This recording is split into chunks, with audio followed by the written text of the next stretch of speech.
আসসালামু আলাইকুম। হ্যালো শিক্ষার্থী বন্ধুরা, আমার নাম উসরাত ওয়াহিদা তুলতুল। আমি নার্সারিতে পড়ি।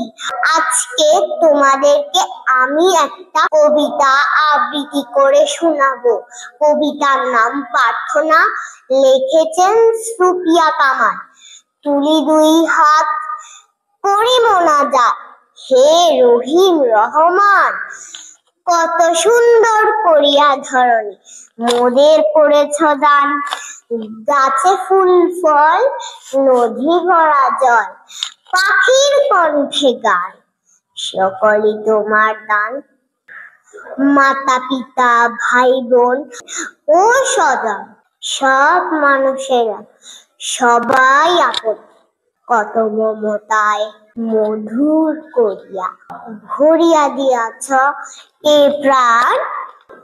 তাই যেন মোরা তোমারে না ভুলি, সহজ সরল সৎ পথে চলি।